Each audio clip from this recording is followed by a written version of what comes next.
सपा के एमएलसी को पुलिस टांग ले गई, 3-3 सांसदों को जाने से रोक दिया, सभी धरने पर बैठे हुए हैं। पुलिस का कहना है खबरदार जो वाराणसी के मणिकर्णिका घाट पर गए। मणिकर्णिका घाट पर तो अंतिम समय में व्यक्ति जाता है जब श्री राम नाम सत्य कहते हुए कंधे पर लोग ले जाते हैं, लेकिन यहाँ मणिकर्णिका घाट पर इसलिए जाना है कि तोड़फोड़ हो रही है। अहिल्याबाई होलकर, उनकी दासी, मणि पर्वत, तमाम मंदिरों को तोड़ दिया गया। इसलिए अखिलेश यादव के कहने पर एक प्रतिनिधि मंडल जा रहा था वाराणसी। हम आपको वाराणसी भी ले चलेंगे, वहाँ क्या क्या हुआ, किनको किनको रोका गया, पुलिस ने क्या कार्रवाई किया, कौन लोग पीटे गए, धक्का मुक्की कैसे हुई, कौन लोग बंद किए गए, वहाँ के सांसद, चंदौली के सांसद का क्या कहना है, उनको आवास पर ही रोक लिया गया।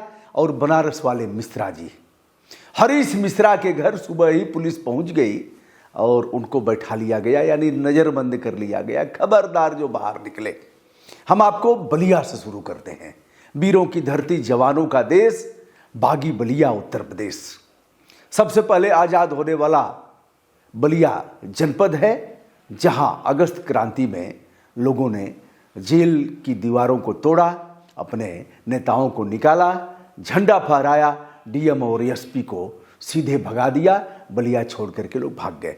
आइए साहब, बलिया के सांसद हैं सनातन पांडे। देखा जाए तो 3 विधानसभाएं बलिया में हैं और गाजीपुर में 2 विधानसभाएं हैं। और दोनों विधानसभाओं से होते हुए वह गाजीपुर पहुंचने वाले थे। उधर वीरेंद्र सिंह चंदौली के सांसद और मछली शहर की सांसद प्रिया सरोज भी उधर से निकल रहे थे। आशुतोष सिन्हा जो एमएलसी हैं, उनको भी पुलिस ने पकड़ करके टांग करके पुलिस ले गई, उन्हें भी आगे जाने नहीं दिया। फिलहाल सनातन पांडे जैसे ही मर्दह से आगे बढ़ते हैं और पहुंचते हैं डांडी टोल प्लाजा पर, वहीं पुलिस, बिरनों की पुलिस, जंगीपुर की पुलिस, गाजीपुर की पुलिस, इधर सादियाबाद और इत्यादि थानों की पुलिस वहाँ उन्हें रोक लेती है। चूँकि यह समाजवादी पार्टी का गढ़ है, देखा जाए वहाँ देखते ही देखते कार्यकर्ताओं के बीच यह समाचार फैलता है और तमाम लोग पहुँच जाते हैं। यदि देखा जाए वीडियो में तो गोपाल यादव हैं जो जिला अध्यक्ष हैं, डॉक्टर वीरेंद्र यादव हैं जो जंगीपुर के विधायक हैं, और तमाम नेता, जिला पंचायत के बहुत से मेंबर भी देखे जा रहे हैं। इन लोगों ने वहाँ एक आंदोलन खड़ा कर दिया, वहीं जमीन पर बैठ गए। सनातन पांडे ने पूछा क्यों नहीं जाने दे रहे हो। इसका कोई पुलिस के पास जवाब नहीं था। शायद यही जवाब रहा होगा कि आप भीड़ के साथ जा रहे हैं। 2-3 गाड़ियां रही होंगी, जो भी रहा हो। बहरहाल टोल प्लाजा पर एक लंबी भीड़। समाजवादी पार्टी के राष्ट्रीय अध्यक्ष आदरणीय अखिलेश यादव जी के द्वारा जो जनपद वाराणसी में मणिकर्णिका घाट के रास्ते को, जो हम रास्ते पे जो मंदिर थे जिनको तोड़ा गया, अहिल्याबाई होकर उनका जो मंदिर तोड़ा गया, जिसको दुनिया ने देखा, इस पर जो है समाजवादी पार्टी के नेता राष्ट्रीय अध्यक्ष अखिलेश यादव जी ने एक प्रतिनिधिमंडल भेजा। इस प्रतिनिधिमंडल में मैं भी हूँ, सांसद वीरेंद्र सिंह भी हैं और वो प्रिया सरोज भी है। हम समझ में नहीं पा रहे हैं कि यहाँ रोकने का इन लोगों का औचित्य क्या है। सनातन पांडे का यह कहना है कि हमारे जो मुखिया कहेंगे वो करेंगे। इतने कम समय में इतने लोग आ गए। अभी तक जब मैं आप सभी तक यह समाचार संप्रेषित कर रहा हूँ, वहाँ से जाम हटा नहीं था और सनातन पांडे को आगे जाने भी नहीं दिया गया। अब हम आपको ले चलते हैं वाराणसी में। जैसा कि बताया, वाराणसी के चंदौली के सांसद वीरेंद्र सिंह के कचहरी स्थित आवास पर ही उन्हें घेर लिया गया, बाहर नहीं निकलने दिया गया। उन्होंने कारण पूछा, कारण पुलिस ने कोई स्पष्ट नहीं बताया। उधर प्रिया सरोज को भी आगे आने नहीं दिया गया। एमएलसी आशुतोष सिन्हा सहित तमाम लालू यादव और जो भी हैं सभी को पुलिस ने रोका और कुछ को धक्का मुक्की के साथ थाने में भी ले जाकर के बैठाया गया।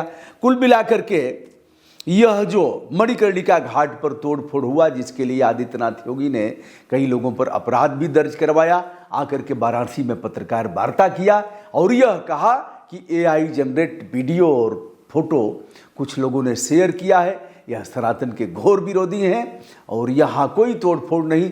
जो भी मूर्तियाँ हटाई गई हैं वह सुरक्षित रखी गई हैं, उन्हें फिर से हम पुनर्स्थापित करेंगे। वाराणसी काशी का यह विकास उन्हें पच नहीं रहा है। उन्होंने लगे हाथ यह भी कहा कि 2014 से पहले गंगा का पानी नहाने योग्य नहीं था, आचमन करना तो दूर की बात है। अब गंगा का पानी स्वच्छ और निर्मल हो गया है, जहां चाहो वहीं नहाओ, जहां चाहो वहीं आचमन करो। उन्हें इस बात का ध्यान नहीं रहा कि गंगा में दो संगम भी हैं, असी और वरुणा का। दोनों संगम पर गंगा जी कराहते हुए देखी जा रही हैं। दोनों नदियां कचरा ढुलने वाली मालगाड़ी, मलमूत्र ढुलने वाली मालगाड़ी जैसी हो गई हैं और दोनों को गंगा में ही गिराया जाता है।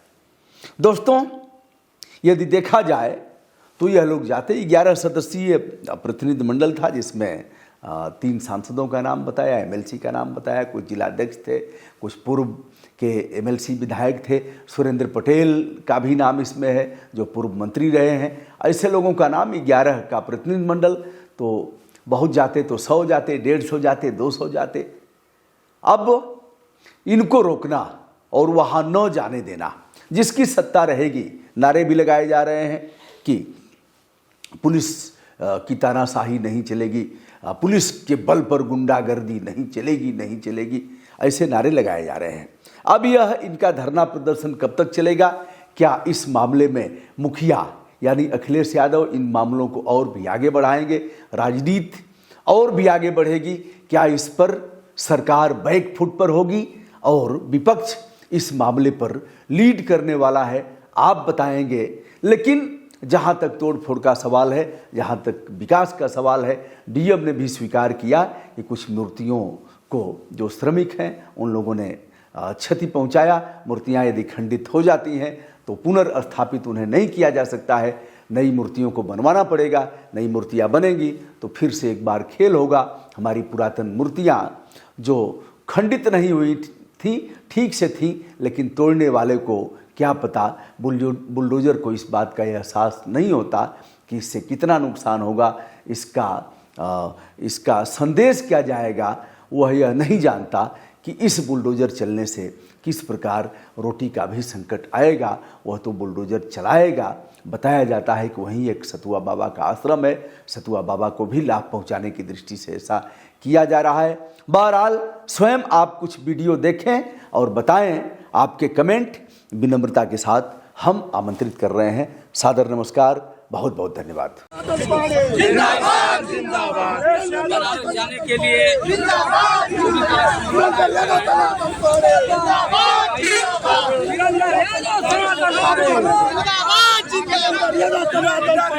सनातन पाड़े, जिंदाबाद जिंदाबाद वीरेंद्र यादव सनातन पाड़े, जिंदाबाद जिंदाबाद वीरेंद्र यादव सनातन पाड़े।